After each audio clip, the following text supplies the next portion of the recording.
Welcome to part 2 of making the Terminator bust. Now when we left off, I'd 3D printed this in resin from a drawing I'd done on the iPad. What I want to do today is make a mould from alginate and plaster bandage and pour in some oil-based clay to carry on with the sculpt. I mixed alginate with water until it was a thick creamy paste and covered the entire sculpt, leaving no seams. I then made a hard plaster bandage shell of 2 parts, splitting it from ear to ear. Once the plaster bandage was set, I removed the original 3D print and put everything back together, ready for the clay to be poured inside.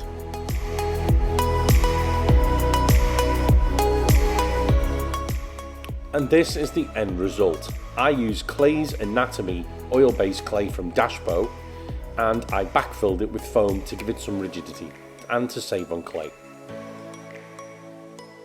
Once I had my clay sculpt, I then extended the neck area and started to do some more refining. I removed half of the face and sculpted the endoskeleton underneath.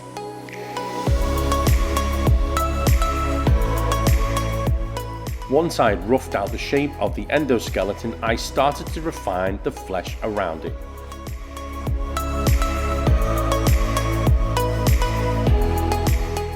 After looking at some reference photos, I decided to extend the exposed endoskeleton further back around the head. At this stage, I think I'm quite happy, so I started to refine even more.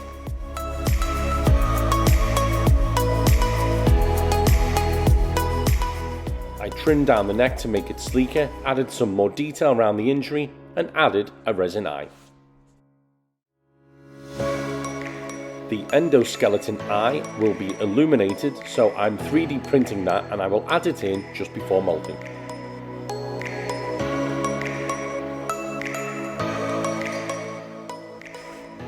So now all I'm doing is refining the detail even further before I start to do any sort of texture or height detail.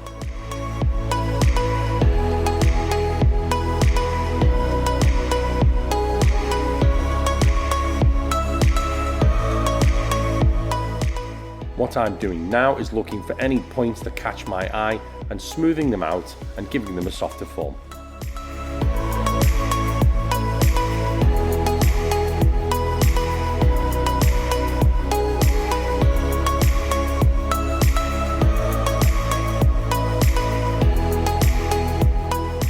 This clay is fantastic because when it cools down, you can carve high detail and get a really nice finish. It's called Clay's Anatomy and it's from Dashbo. The link is in the description.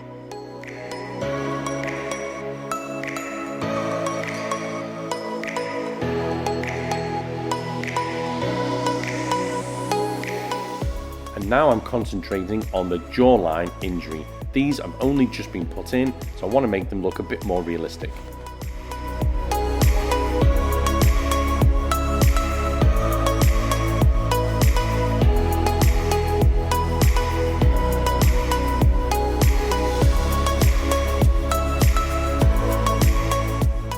This clay is very elastic and softens very well in your hands, so you can easily form it, and as I said earlier, once it cools down, you can carve your detail.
Now I move on to give some attention to the right ear, as this has only been roughed out quickly, so it's time to do some further refinement with just a general loop tool.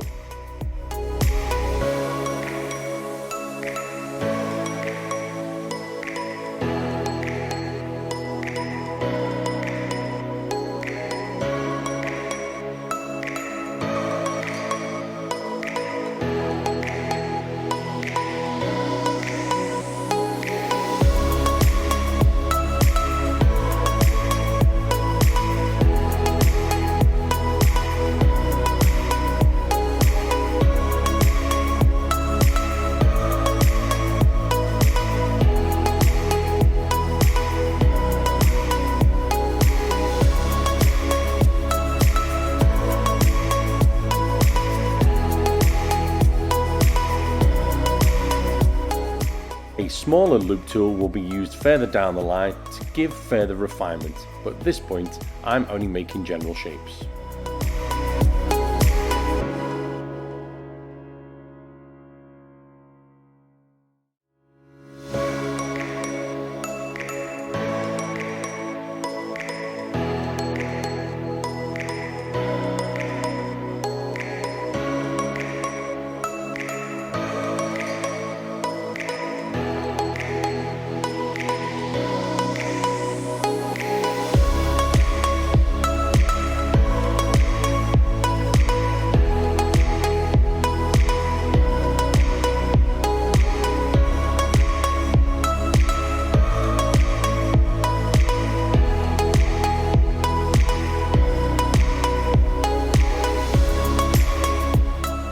It's worth noting that you should not use your finer refining tools for roughing out clay at this stage. That's how they become broken.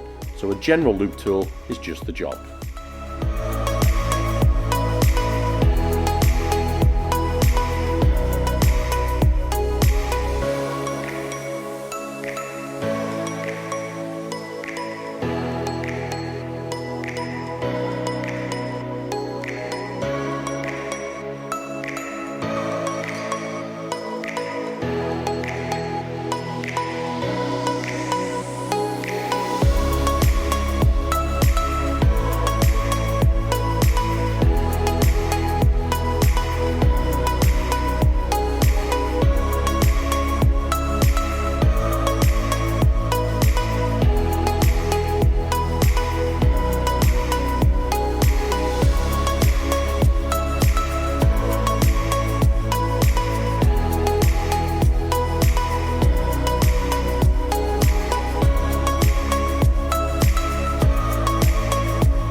I'm going to carry on refining this and adding some detail, and the next stage we will be doing the mould. Don't forget to like and subscribe. Thanks for watching.